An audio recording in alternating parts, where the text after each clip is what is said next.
Sierra Maestra achava que não, achava que primeiro tinha que tomar posições, que tinha que liberar uma zona que fosse uma zona totalmente dominada pela guerrilha. Então até teve uma greve em determinado momento. Isso eles já estavam assim, já estavam fazendo ações pedagógicas com os camponeses, já tinham fundado uma fábrica de charutos, já tinham instalado um lugar para arrumar as armas, uma pequena metalurgia, já tinham instalado uma padaria,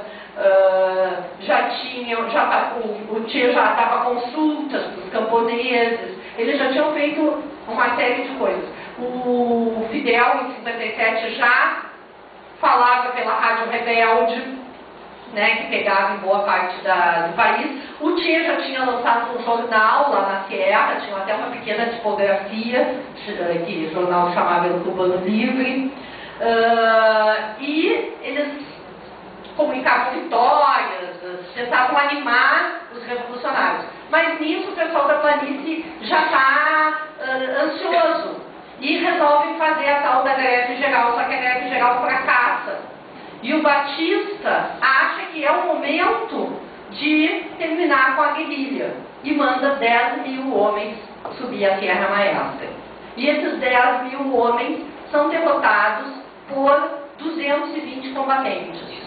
São derrotados a partir de uma linha de desgaste e depois o posicionamento das 4 colunas, que era do Camilo Cienfuegos, do Juan Almeida, do Che e do Raul, eram as 4 colunas principais do exército, eles são derrotados, os 10 mil homens batem em retirada, né? São derrotados, alguns passam para o outro lado, batem em retirada, e como é que ficaram 220, né? Começaram 22.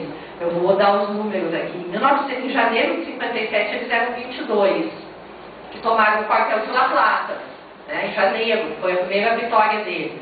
Em março eles eram 80.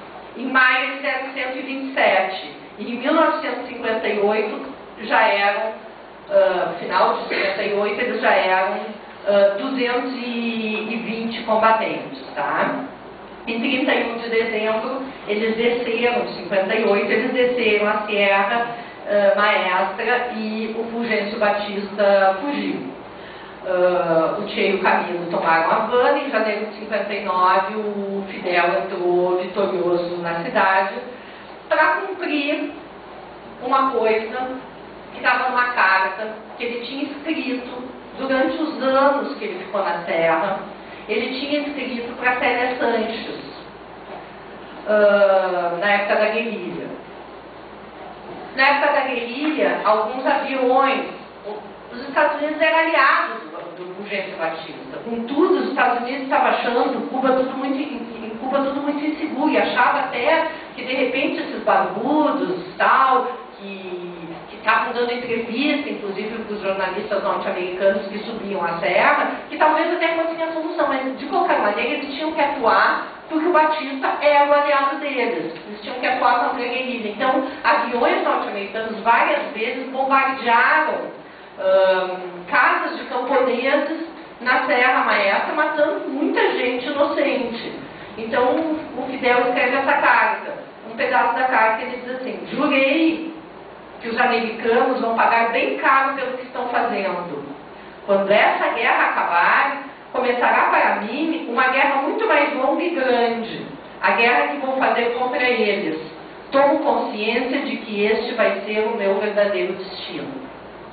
Pela primeira vez aparece em correspondência, em documentação, em coisa que a gente tem absoluta certeza mesmo, uma declaração do Fidel, isso aqui é de 57, de que ele toma como seu verdadeiro destino se vingar dos norte-americanos que estavam bombardeando as casas dos camponeses. Ou seja, o que eu venho repetindo para vocês, ao longo da luta revolucionária, ao longo do que foi acontecendo em Cuba, do que foi se passando, é que ele, Fidel, foi tomando, ele, vários dos revolucionários que estavam com ele, outros não, que já eram comunistas, é verdade, mas ele e a maioria dos que estavam com ele foram se transformando ao longo da luta. Suas ideias, que começaram de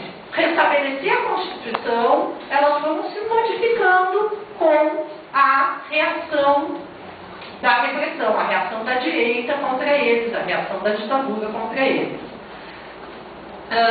Em fevereiro de 59 ele passa a ser comandante em chefe do exército revolucionário. Disso ele passa a ser primeiro-ministro. Ele renuncia porque o então presidente, que era na verdade Manuel Urrutia, tentava obstaculizar as primeiras reformas do governo revolucionário. Aí elege outro presidente, ele volta a ser primeiro-ministro. Só em 76 é que ele vai ser presidente, como eu falei para vocês antes. E ainda em janeiro de 59 vai ocorrer a unificação das 3 organizações que tinham levado adiante a Revolução. Quais eram elas? Já falei, Movimento 26 de Julho, o Diretório Revolucionário, que eram eles mesmos, o pessoal da Serra, e o Partido Socialista Popular, que só em 58 vai aderir, no último ano, vai aderir, vai ajudar o movimento 26 de julho. Aí eles fazem uma reunião, em 65 é que foi fundado oficialmente o Partido Comunista Cubano, tá? Mas nessa reunião de janeiro de 59, tinha uma reunião num auditório assim, só que ninguém não, estavam quietos, assim, como vocês estão. Todo mundo negociando para unir essas 3. Imaginem 3 forças revolucionárias que lutaram pela mesma coisa, que era derrubar o ditador, mas que agora tem que se aceitar para formar um novo governo. E o Fidel lá comandando os lobbies, conversando com um, conversando com o outro, ia para cá, ia para lá, voltava, falava da tribuna, aí vinha um, falava da tribuna. Tudo isso está descrito na bibliografia. Aí, em determinado momento, o Fidel começa a tentar formar o governo revolucionário, depois de todo mundo já ter se acertado, mais ou menos, quem ia ser quem